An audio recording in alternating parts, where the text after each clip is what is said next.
All right, let's talk about the bench press. Here we go. Okay, first we're going to talk about the bench press relative to the back squat. So our close grip bench press is the same percentage as the power clean, 66%, extended range 59 to 71%.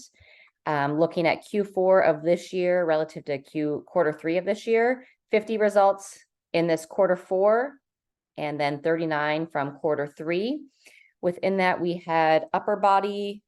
Well, let's first look at how many were balanced. So in quarter 4, we had 23 or 46% of the population that fell within that balanced range. That is up from 10 individuals or 26% in quarter 3.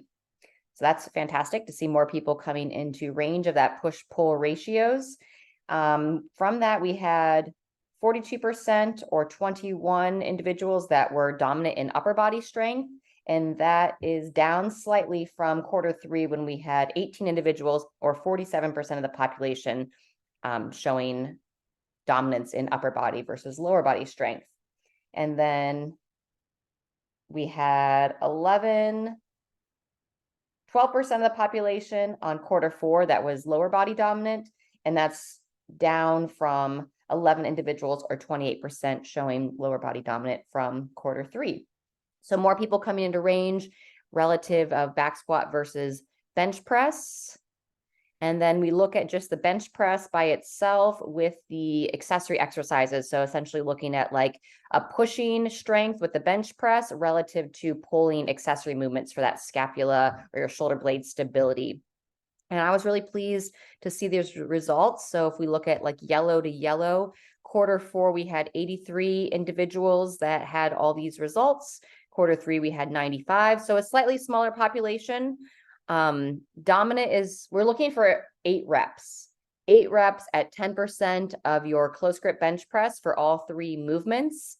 And we called 13 or more as like dominant in that scapular plane of pulling. So for that, we had upper body push pull, 49% of the population or 41 individuals in quarter 4, and that's improved from 26% or 25 individuals in quarter 3. And then within that, this does not add up to 100, but I was just looking at like if some of those accessory movements stood out more than the others. In quarter 3, the external rotation was fairly dominant, but it was also weak for a good amount of the population. And this time, so it was 31% of the population was dominant in external rotation. This time it's 12. Pal raise went from 23% being dominant to 9. And that trap 3 raise went from 20% or 19 down to 12% and 10.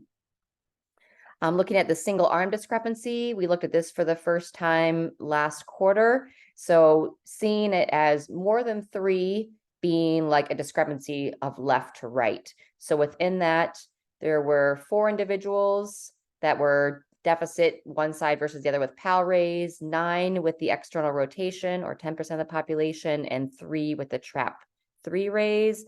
And yeah, that came down. So in quarter 3, we had pal raise, 17% were showing discrepancies side to side, and 24 individuals were showing deficits in the external rotation side to side. So that's gotten a little bit tighter. It went from 25% of the population to 10%.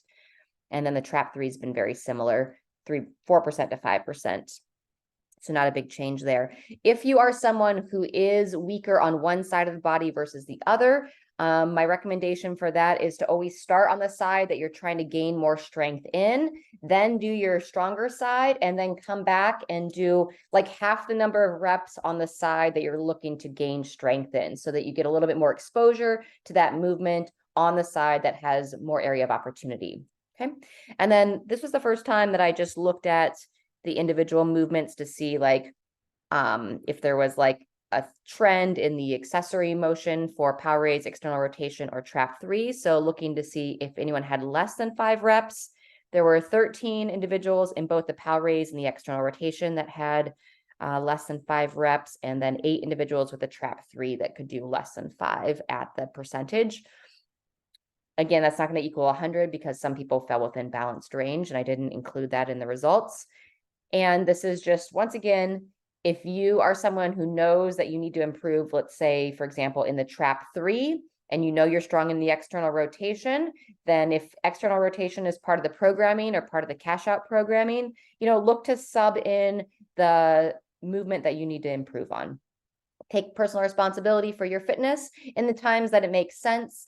I'm not recommending that if the class is back squatting, then you try to deadlift, but just put your emphasis on those areas that you need to improve on, and then look to help close the gaps overall. All right, we're going to be back for one more video to talk about our core strength.